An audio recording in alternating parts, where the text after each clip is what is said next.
اعوذ باللہ من الشیطان الرجیم بسم اللہ الرحمن الرحیم وَكَذَلِكَ يَجْتَبِيكَ رَبُّكَ وَيُعَلِّمُكَ مِن تَأْوِيلِ الْأَحَادِيثِ وَيُتِمُّ نِعْمَتَهُ عَلَيْكَ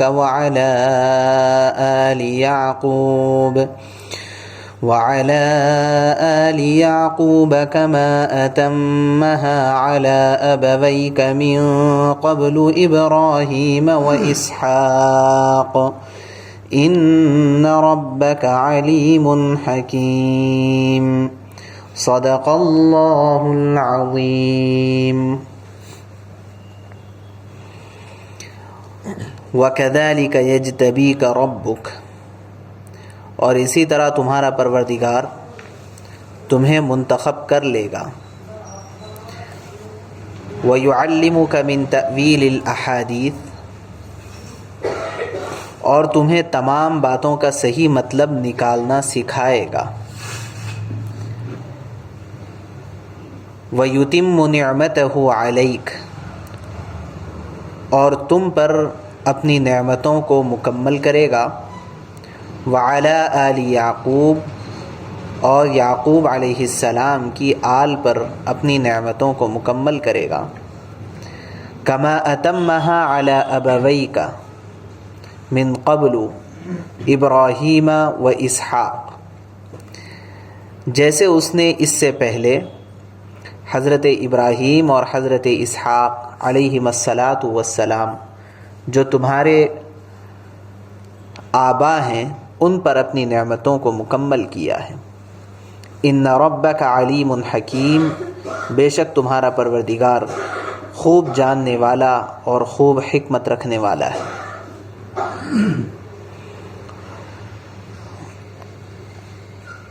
جیسے کہ گزشتہ یہ بات گزری ہے کہ سورہ یوسف کی خصوصیت، مختلف خصوصیات میں سے یہ ہے کہ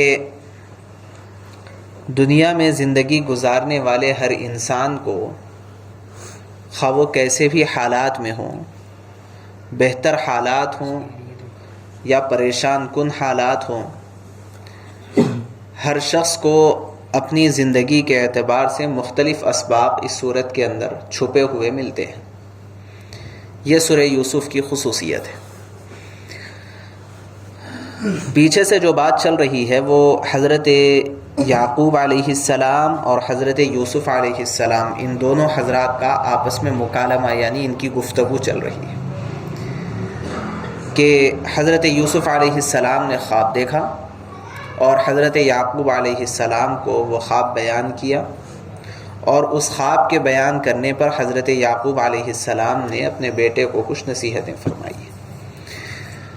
تو ان نصیحتوں میں سے ایک نصیحت تو پیچھے گزری جس میں اس بات کا ذکر تھا کہ اے میرے پیارے بیٹے، تم اس خواب کا تذکرہ اپنے بھائیوں کے سامنے نہ کرنا، کہیں ایسا نہ ہو کہ وہ سازش کے اندر مبتلا ہو جائے. اور شیطان تو انسان کا کھلا ہوا دشمن ہے ہی ہے جو یہ سازشی کام انسان سے کروا سکتا ہے. ایک تو نصیحت یہ فرمائی. دوسری آیت میں حضرت یعقوب علیہ السلام نے اپنے بیٹے کو کچھ اشارات دیے، اور وہ اشارات میں بات یہاں سے شروع فرمائی. وَكَذَلِكَ، کذالکا کا مطلب یہ ہے کہ جس طرح تمہارا خواب اس بات کا اشارہ دیتا ہے کہ آگے چل کر کے تم ایک ایسے اونچے مقام پر پہنچ جاؤ گے کہ تمہارے تمام کے تمام بھائی اور تمہارے والدین یہ سب تمہاری اطاعت اور فرما برداری کرنے پر مجبور ہو جائیں گے. ایک ایسا مقام تم کو مل جائے گا. تو جیسے اللہ تبارک و تعالیٰ نے یہ بشارت تم کو اس خواب کے ذریعے سے دی ہے، اسی طرح اور بھی چند باتیں ہیں جس کو تمہیں سمجھ لینا چاہیے. اس کے لیے چند اشارات بیان فرمائے، اور وہ ان اشارات میں 3 باتوں کا ذکر اس آیت میں کیا گیا ہے. سب سے پہلی بات یہ یجتبی کا ربک، کہ تمہارا پروردگار تمہارا انتخاب کر لے گا، تمہیں اپنے لیے چن لے گا۔ یہ اجتباء عربی زبان کا جو لفظ ہے اپنے اندر ایک بہت ہی زیادہ گہرائی رکھتا ہے، بہت ڈیپتھ ہے اس لفظ کے اندر۔ حضرت رسول اللہ صلی اللہ علیہ وسلم کے ناموں میں بھی ایک نام ہے مجتبی۔ مجتبی کا مطلب چنا ہوا، منتخب کیا ہوا۔ اجتباء کے معنی انتخاب کرنا ہے، اجتباءً۔ تمہارا انتخاب کر لے گا تمہارا پروردگار۔ تو اس سے مراد کیا ہے؟ انتخاب کرنے سے مراد یعنی تمہارے لیے کچھ خاص نظام اللہ تبارک و تعالیٰ بنائیں گے۔ دراصل اس آیت سے امت کو جو تعلیم دینا مقصود ہے، وہ تعلیم یہ مقصود ہے کہ جس شخصیت کے ساتھ اللہ تبارک و تعالیٰ کا اجتبائیت والا معاملہ ہوتا ہے، وہ شخصیت اللہ کی جانب سے بہت بڑے احسان میں ہوتی ہے۔ اجتبائیت کا معاملہ جس کے ساتھ ہوتا ہے اس کے ساتھ اللہ کا بہت بڑا احسان ہوتا ہے۔ یہ کیا چیز ہے اجتبائیت؟ یہ دراصل آدمی جس ماحول میں زندگی گزار رہا ہے اس کا جو اپنا میدان ہے، دائرہ کار ہے، اس کی اپنی تمام سرگرمیوں کا ایک دائرہ ہوتا ہے کہ صبح سے شام تک آدمی کی کچھ مخصوص قسم کی سرگرمیاں ہوتی ہیں۔ تو اس کے کام کا ایک دائرہ ہوتا ہے، اس کے زندگی گزارنے کا ایک دائرہ ہوتا ہے، اس کے گھر گھرستی کا ایک دائرہ ہوتا ہے، اس کے دوست احباب کا ایک دائرہ ہوتا ہے، اور ایسے ہی اس کے کھانے پینے کے اشیاء کا ایک مخصوص قسم کا دائرہ ہوتا ہے۔ ہر آدمی اپنے مدار کے اندر چلتا رہتا ہے، بہت زیادہ وہ اپنے دائرے کو کراس نہیں کر سکتا۔ مطلب یہ ہے کہ میرے دوست احباب کو اگر میں دیکھ لوں تو میں چن چن کر کے اگر نام لکھنا شروع کروں تو بہت ہوا، میں 100 لکھوں گا، 200 لکھوں گا، 500 لکھوں گا، بس اس سے زیادہ اور کیا لکھوں۔ یعنی وہ جن کو میں پہچانتا ہوں اور جو مجھے پہچانتے ہیں، اور آپس میں دوستی کا معاملہ ہے، ایک مخصوص دائرہ ہے، اس سے زیادہ آدمی کراس بھی نہیں کر سکتا، آگے بڑھ بھی نہیں سکتا ہے۔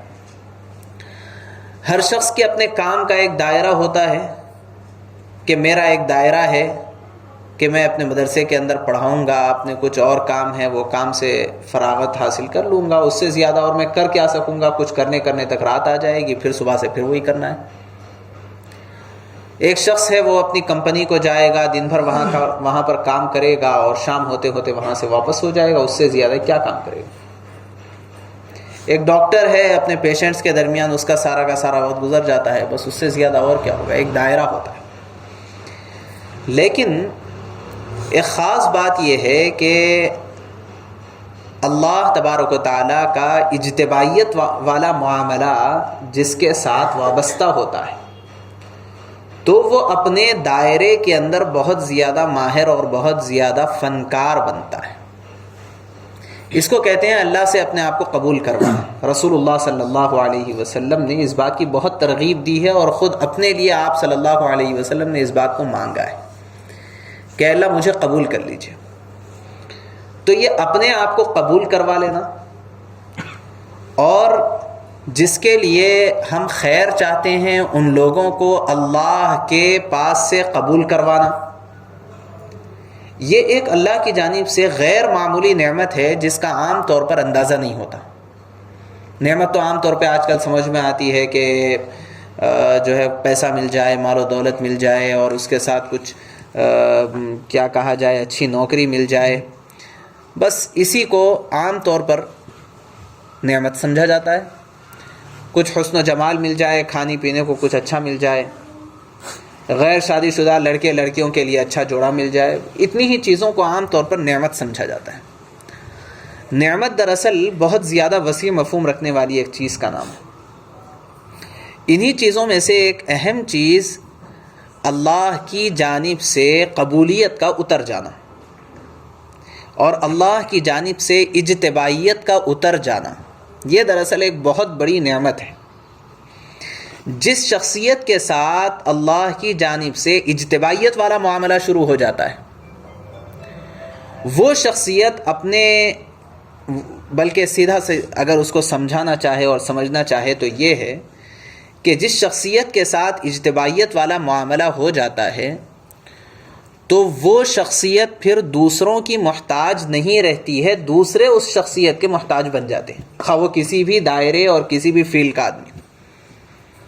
جس شخصیت کے ساتھ اللہ کا اجتبائیت والا معاملہ ہوتا ہے، اس شخصیت کی خصوصیت یہ ہو جاتی ہے کہ وہ کسی بھی فیلڈ اور کسی بھی میدان کا آدمی کیوں نہ ہو تو لوگ اس شخصیت کے محتاج، وہ شخصیت لوگوں کی محتاج نہیں رہتی بلکہ لوگ اس شخصیت کے محتاج بن جاتے ہیں۔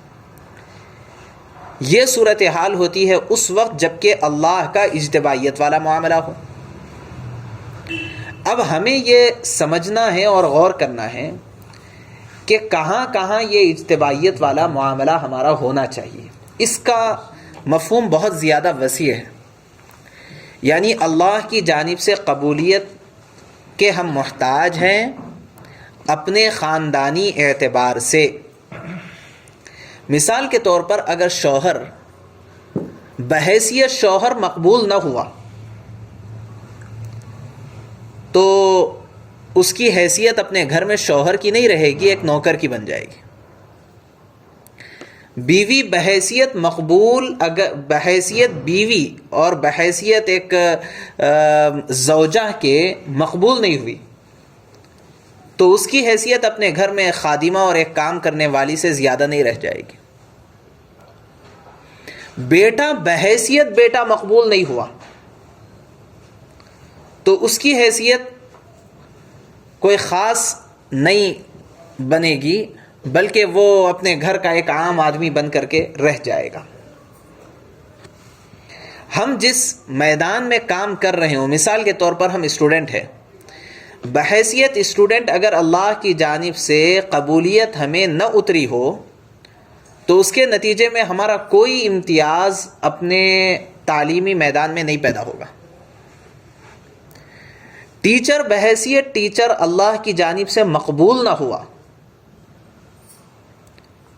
تو صورتحال ایسی ہوگی کہ شاید سامنے تو بچے اس کے بہت زیادہ ہیبت کھا رہے ہوں، ڈر رہے ہوں، کانپ رہے ہوں، لیکن منہ پھیرتے ہی اس کے مختلف ناموں سے اس کو یاد کیا جا رہا ہو۔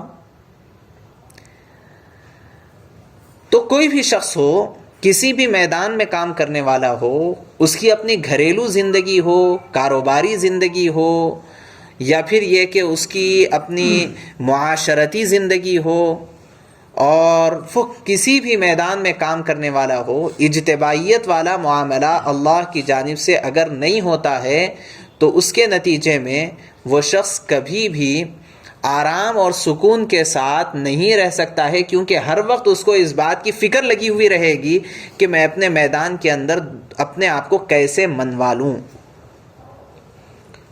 بیوی ہمیشہ ڈپریشن میں رہے گی کہ مجھے تو کوئی قبول ہی نہیں کرتے، میری بات تو کوئی نہیں مانتے۔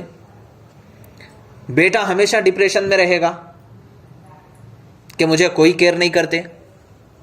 شوہر ہمیشہ ڈپریشن میں رہے گا کہ میرے سے بس کمواتے ہیں اور اس سے زیادہ میری کوئی حیثیت نہیں ہے۔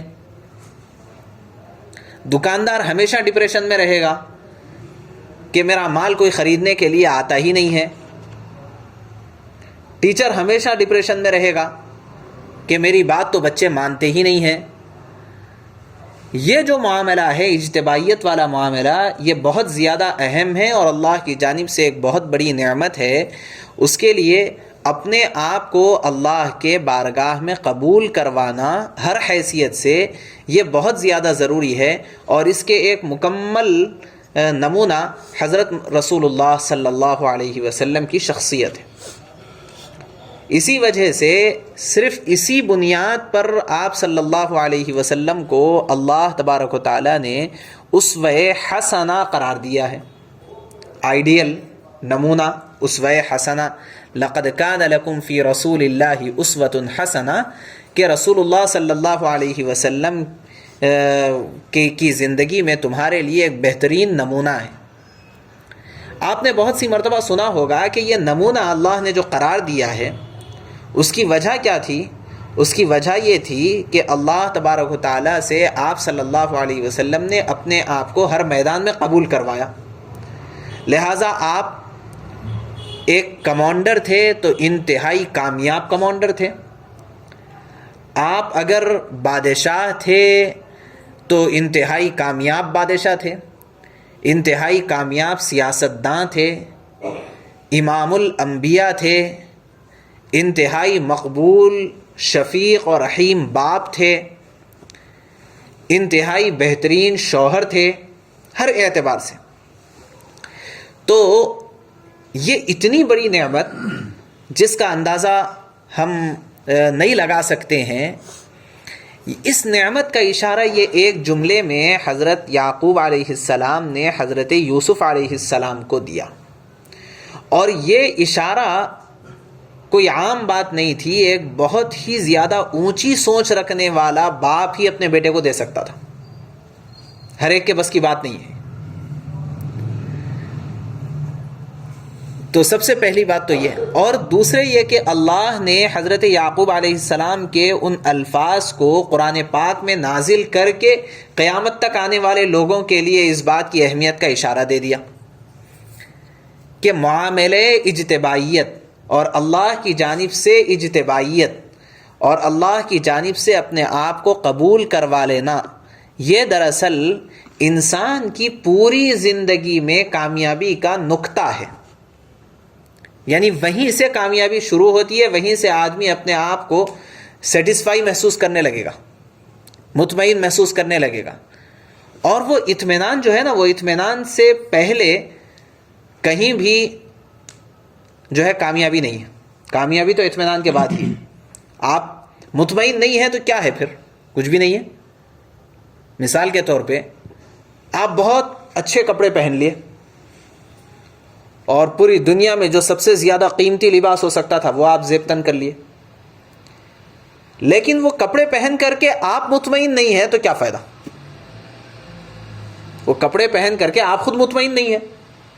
پوری دنیا کہے کہ تم اچھے دکھ رہے ہیں، لیکن آپ اپنے آپ کو اچھے نہیں دکھ رہے ہیں، آپ اپنے آپ سے مطمئن نہیں ہیں، تو پھر اتنا قیمتی لباس آپ کے لیے کوئی کامیابی ہے؟ آپ کے لیے کچھ آپ کو خوش کرنے والا ہے اور لباس کا مقصد آپ کو حاصل ہوگا؟ بالکل بھی نہیں. تو دراصل بنیادی جو کامیابی ہے وہ بنیادی کامیابی یہ ہے کہ ہمیں اپنے تئیں اطمینان حاصل ہو جائے کہ میں جو کام کر رہا ہوں وہ کام کرنے میں میں مطمئن ہوں. یہ جو اطمینان ہے، یہ اطمینان صرف اور صرف اسی نقطے پر منحصر ہے کہ من جانب اللہ قبولیت آئے. یہیں سے آپ کو ایک دوسری بات سمجھ میں آئے گی کہ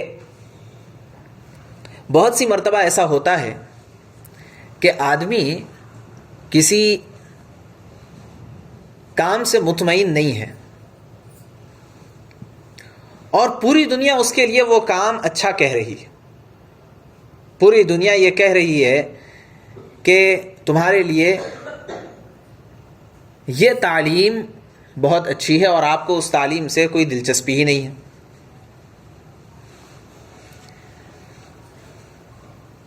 تو ہوا کیا؟ یہاں پر مسئلہ یہ ہے کہ دلچسپی کا اس تعلیم سے نہ ہونا یہ اللہ کی جانب سے اس تعلیم کے لیے آپ کا قبول نہ ہونا ہے. اللہ کی جانب سے آپ کو یہ ٹریک نہیں دیا گیا، کوئی اور ٹریک ہے آپ. تو اس تعلیم کے لیے آپ قبول نہیں، آپ کو دلچسپی نہیں ہے، تو اللہ کی جانب سے آپ کی قبولیت نہیں. اسی وجہ سے کہتے ہیں قبولیت یہ سب سے بڑی چیز ہے من جانب اللہ جو ملا کرتی ہے. اسی لیے بزرگان دین فرماتے ہیں کہ دعا سے تقدیر بھی بدل جاتی ہے. مطلب کیا ہے؟ دعا سے تقدیر بھی بدل جاتی ہے. مطلب یہ ہے کہ اگر آپ جس چیز کی دعا مانگ رہے ہیں اگر وہ چیز مقدر ہے آپ کو ملنا تو مل جائے گی، اور اگر آپ کو ملنا مقدر نہیں ہے تو آپ کا دل جو اس پہ نہیں لگ رہا ہے، اللہ آپ کے دل کو پھیر دیں گے اس چیز کی جانب جو آپ کو ملنے والی ہے۔ یعنی آپ یہ چاہ رہے ہیں کہ مجھے فلاں لڑکی نہیں چاہیے، فلاں لڑکی چاہیے نکاح میں، تو جو لڑکی آپ کو چاہیے وہ آپ کے لیے خیر نہیں ہے، آپ کی تقدیر میں وہ لڑکی نہیں ہے، مقدر نہیں ہے آپ کا، تو آپ کے دعا کے نتیجے میں وہ لڑکی جو آپ کو مل رہی ہے، اس لڑکی کے اوپر اللہ تعالیٰ آپ کے دل کو مطمئن فرمائیں گے۔ یہ جو کیفیت ہے یہ کیفیت من جانب اللہ ہے، اور اسی کو کہتے ہیں اجتبائیت۔ یہ ایک بہت بڑی نعمت ملنے والی تھی حضرت یوسف علیہ السلام کو، جس کا اشارہ بچپن میں حضرت یعقوب علیہ السلام نے حضرت یوسف علیہ السلام کو دیا اور فرمایا یجتبیک ربک۔ دوسرا اشارہ دیا وَيُعَلِّمُكَ مِن تَأْوِيلِ الْأَحَادِيثِ، اور تمہیں اللہ تبارک و تعالی بات کی تہ تک پہنچنے کا علم دیں گے۔ تعویل الاحادیث سے صرف اتنا سمجھ لینا کہ خوابوں کی تعبیر کا علم دیں گے، یہ درست نہیں ہے۔ اگر یہاں خوابوں کی تعبیر کا علم دیں گے صرف اتنا ہی مراد ہوتا تو فرماتے تعویل الرؤیا، یہ فرماتے، لیکن تعویل الاحادیث کہا گیا ہے، اور ظاہر بات ہے کہ اس کے اندر بھی ایک بہت بڑا مفہوم چھپا ہوا ہے۔ دیکھیے حضرت یعقوب علیہ السلام کی شخصیت ایسی نہیں تھی، اور کوئی بھی بڑے آدمی کی شخصیت ایسی نہیں ہو سکتی ہے جو صرف اپنے بیٹے کے اونچے مقام و مرتبے سے متاثر ہو جائے اور اسی کو سب کچھ سمجھنے لگ جائے کہ بیٹا بڑے مقام پر فائز ہوگا، بیٹا بڑے عہدے پر فائز ہو جائے گا، اور بیٹا جو ہے بڑی ڈگریاں حاصل کر لے گا، اور بیٹا بادشاہ بن جائے گا، تو اس سے بڑی چیز اور کیا ہے۔ یہ دراصل جیسے گزشتہ بات آئی تھی کہ سوچ کے چھوٹے ہونے کی علامت ہے۔ جس کی سوچ جتنی چھوٹی ہوتی ہے وہ اتنا ہی سوچتا ہے، یعنی جس کی سوچ اس دنیا تک رہے گی وہ شخص یہ سوچے گا کہ میرا بیٹا پوری دنیا کا اکیلا بادشاہ بن جائے، اتنی سوچ ہے اس کی۔ ایک ایمان والے کی سوچ اس دنیا کی حد تک نہیں، جیسے اللہ نے فرمایا ہے، رسول اللہ صلی اللہ علیہ وسلم نے فرمایا ہے کہ اللہ کے سامنے یہ پوری دنیا، زمین و آسمان اور اس کے درمیان کی ساری چیزوں کی مثال ایسی ہی ہے جیسے ایک چٹیل میدان میں چھوٹا سا چھلا پڑا ہوا ہو، اتنی ہی مثال ہے۔ ایسے ہی ایک ایمان والے کی سوچ پوری دنیا اور اس کے درمیان کی تمام چیزوں کے مقابلے میں ایمان والے کے سامنے پوری دنیا، زمین و آسمان اور اس کے درمیان کی ساری چیزیں اتنی ہی رہے گی جتنی ہمارے نبی صلی اللہ علیہ وسلم نے بتلائی ہے کہ وہ ایک چھلے سے زیادہ اس کی حیثیت نہیں رہے گی۔ اس لیے حضرت یعقوب علیہ السلام نے حضرت یوسف علیہ السلام کو جو آگے کے اقتدار اور آگے کے بادشاہت وغیرہ کے حوالے سے بات کی ہے، وہ بہت زیادہ اس سے متاثر نہیں تھے، یہ ان کے سامنے کوئی اہمیت کی چیز نہیں تھی، لیکن جو اہمیت کی چیز تھی اس کو اہمیت کے ساتھ آگے بیان فرمایا ہے۔ اس میں ایک ہے اجتبائیت، اور دوسرے ہے تعلیم و تأویل الاحادیث۔ یہ کیا ہے، اس کو سمجھنے کے لیے ایک مثال سمجھیں۔ ایک شخص ہے جو اپنے کسی پروجیکٹ کو کامیاب بنانے کے لیے خوب محنت کرا، پہلی مرتبہ ناکام ہوا، دوسری مرتبہ ناکام ہوا، تیسری مرتبہ ناکام ہوا، 10ویں 20ویں مرتبہ وہ اپنے پروجیکٹ میں کامیاب ہوا۔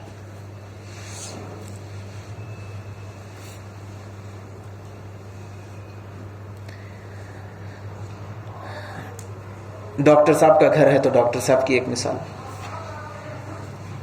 ایک ڈاکٹر وہ ہے جو کسی بیماری کی تشخیص کرنے میں پہلی مرتبہ ناکام ہوا، دوسری مرتبہ ناکام ہوا، تیسری مرتبہ، کئی مرتبہ جا کر کے پھر اسے بیماری ہاتھ کو لگی۔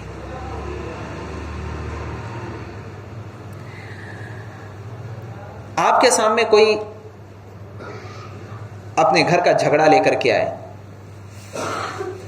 تو آخر یہ جھگڑے کی وجہ کیا بن رہی ہے؟ آپ بات سن رہے ہیں، کوئی مسئلے کا حل نہیں نکل رہا، پھر سن رہے ہیں، پھر مسئلے کا حل نہیں، فریقین سے پوری سنوائی ہو رہی، مسئلے کا حل کچھ بھی نہیں نکل رہا۔ ہوتے ہوتے 8-10 نشستوں میں آپ کو ایک کنارہ ہاتھ لگا۔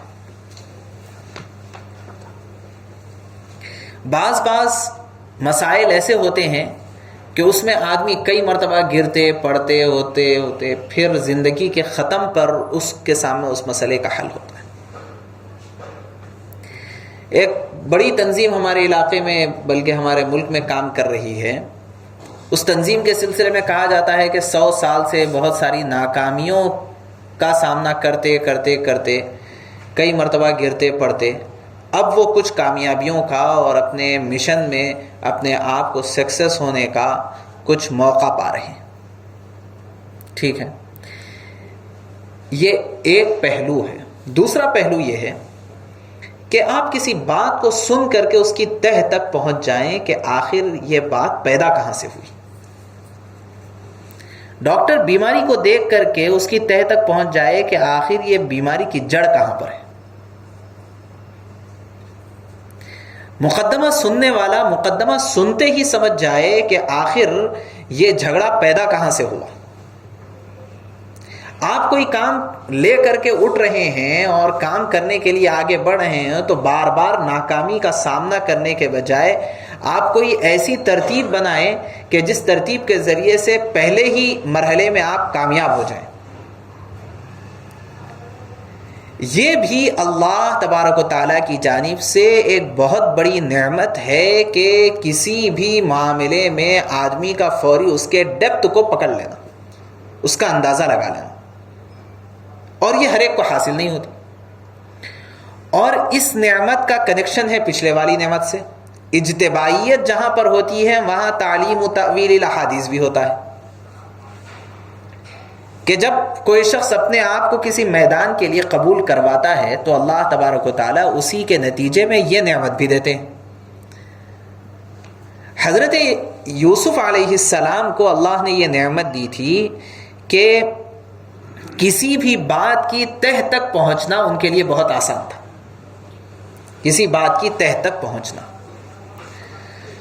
اور اگر آپ اندازہ لگائیے کہ یہ نعمت ایک طالب علم کو مل جائے، ایک اسٹوڈنٹ کو یہ نعمت مل جائے، تو جو آج کل رٹا مارا جا رہا ہے اور آج کل بہت ساری کوششیں اور محنتیں کسی تعلیم کے لیے کی جا رہی ہے، آپ تھوڑا امیجن کریے کہ اس کی ضرورت رہے گی کیا اتنی؟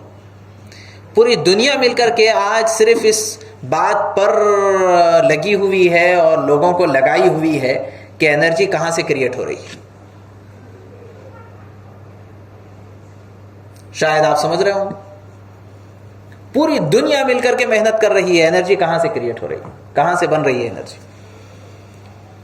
اور جاتے جاتے جاتے وہ یہاں تک پہنچے ہیں کہ بھئی فین چل رہا ہے تو فین کرنٹ سے چل رہا ہے، اور کرنٹ وائروں کے ذریعے سے آ رہا ہے، اور وہ بن رہا ہے کوئلے کے ذریعے یا پانی کے ذریعے، اور پانی زمین سے نکل رہا ہے، وغیرہ وغیرہ ہوتے ہوتے آگے کہاں؟ جو آخری اس کا نقطہ ہے سوائے اس کے اور کیا ہے کہ اللہ کی قدرت، اس کے آگے کیا ہے؟ یہ ہے تعلیم و تأویل الاحادیث، کہ ایک سائنس پڑھنے والا بچہ سائنس کے ہر فارمولے سے وہ ڈائریکٹ پہنچے گا اللہ تبارک و تعالیٰ کی قدرت پر، ڈائریکٹ پہنچے گا۔ اور جس کو یہ نعمت حاصل نہیں ہوتی ہے وہ اس سے محروم رہے گا۔ اب جو آخری کنارے کو پکڑ رہا ہے اس کے لیے اس کے پہلے کے پورے کام آسان ہیں، اس سے پہلے کے پورے کام آسان ہیں، جو آخری کنارے کو پکڑ رہا ہے۔ اب یہ کہ اصل حقیقت میں یہ بات کہاں سے پیدا ہوئی ہے، کیا ہوا ہے، یہ مسئلے کے اندر گہرائی کتنی ہے، اور کیا کیا مراحل سے یہ معاملہ ہو کر کے آ رہا ہے۔ مثال کے طور پر ایک واقعہ ابھی کچھ دن پہلے سامنے آیا کہ ایک بچے کا ایکسیڈنٹ ہوا، اور ایکسیڈنٹ میں کافی اس کو زخم بھی آئے، سب کچھ ہوا، گاڑی بھی بہت زیادہ متاثر ہوئی۔ بہرحال گھر آیا، بچہ گھر آنے کے بعد کیا ہوا اس سے پوچھا گیا تو نہیں کچھ نہیں ہوا، ایسا میں جا رہا تھا تو ادھر سے گاڑی آئی اور وہ گاڑی والا غلط راستے پہ آ رہا تھا تو ٹکر ہو گئی، اور اس سے زیادہ کچھ بھی نہیں۔ تو ان کے جو گھر والے تھے وہ بتا رہے تھے کہ وہ ایڈوکیٹ ہیں، اور وقت ایسا تھا کہ ابھی بچے کو زیادہ پوچھ تاچھ کرنا مناسب نہیں تھا۔ تو وہ اس وقت سن لیا سرسری، اچھا ایسا ہوا، ٹھیک ہے، چلو بہرحال جاؤ، وہ مرہم پٹی کرو، وہ ٹی ٹی انجیکشن لو، اور ڈاکٹر کے پاس جاؤ، اور ایسا کرو، گاڑی میکینک کو دے دو۔ 3 دن کے بعد جب معاملہ تھوڑا سا تھم گیا تو وہ گھر والے بتاتے ہیں کہ وہ ایڈوکیٹ صاحب جو ان کے ماموں لگتے تھے وہ آئے، بھانجے کو بٹھائے، اور بٹھا کر کے انہوں نے کہا کہ بیٹا میں تمہاری گاڑی بھی دیکھ لیا اور تمہارے پورے زخم بھی دیکھ لیا، اور وہ ایریے کا جائزہ بھی لے لیا تم جہاں گئے۔ میں بتاتا ہوں کیا ہوا۔ تم یہ راستے سے ایسے جا رہے تھے، گاڑی وہاں سے نہیں آئی، تم نے یہ غلطی کی، اور اس کے نتیجے میں تم جا کر کے دوسرے سے ٹکرا گئے، اور اس کی وجہ سے تم بھی گرے اور وہ بھی گرا۔ اگر صرف تم گرتے، وہ نہ گرتا، تو زخم ایسا آتا اور گاڑی کو ایسا نقصان ہوتا، لیکن تمہاری گاڑی کو ایسے نقصان ہوا ہے، لہٰذا تمہاری غلطی تھی، اور تمہاری غلطی کے نتیجے میں تمہارا بھی نقصان ہوا اور فلاں کا بھی نقصان ہوا۔ انہوں نے پورے واقعے کو من و عن اسی طرح بتا دیا جیسے واقعہ ہوا ہے۔ اب جب بتایا تو بیچارہ وہ بھانجا وہ مجبور ہو گیا اس کی تصدیق کرنے پر، کیونکہ جیسے ہوا تھا واقعی انہوں نے ویسے بتا دیا۔ بات کیا ہے کہ دراصل یہ اللہ تبارک و تعالیٰ کی جانب سے ایک علم ہے کہ معاملے کی تہ تک پہنچنا یہ ہر آدمی کو اس کے میدان کے حساب سے اللہ تعالیٰ دیتے ہیں۔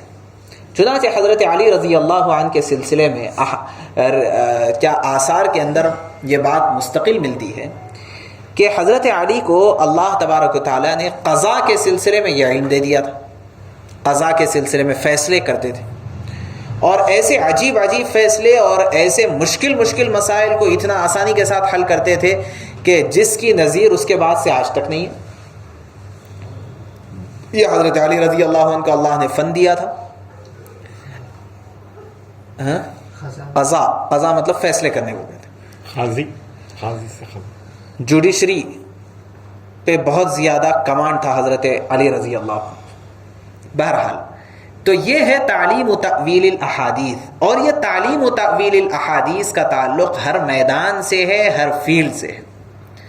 اس لیے حضرت یوسف علیہ السلام کو حضرت یعقوب علیہ السلام نے یہ خوشخبری دی تھی کہ آگے آنے والے حالات میں تمہارے لیے یہ اللہ کی جانب سے نعمت رہے گی کہ تمہیں یہ تعلیم و تأویل الاحادیث کی نعمت اللہ تبارک و تعالیٰ دیں گے، اور جس کے پاس یہ نعمت بدرجہ کمال ہوتی ہے تو اس کے لیے یعنی اشاروں سے وہ بہت بڑی چیزوں کو حل کر سکتا ہے، تو خواب بھی ایک اشارہ ہے۔ اللہ کی جانب سے بہت سارے اشارات خواب میں دیے جاتے ہیں، لہٰذا خوابوں کی تعبیر ایسے شخص کے واسطے کوئی بڑی چیز نہیں تھی۔ یہ دوسری چیز۔ تیسری چیز حضرت یوسف علیہ السلام کو وَيُتِمُّ نِعْمَتَهُ عَلَيْكَ وَعَلَىٰ آلِ يَعْقُوبَ كَمَا أَتَمَّهَا عَلَىٰ أَبَوَيْكَ مِن قَبْلُ إِبْرَاهِيمَ وَإِسْحَاقَ۔ یہ انشاءاللہ ہم لوگ اگلے جمعہ پڑھ لیں گے، وقت زیادہ ہو گیا۔ اللہ تبارک و تعالیٰ سے دعا ہے اللہ تعالیٰ ہم سب کو کہنے سننے سے زیادہ عمل کی توفیق نصیب فرمائے۔ سبحان اللہ۔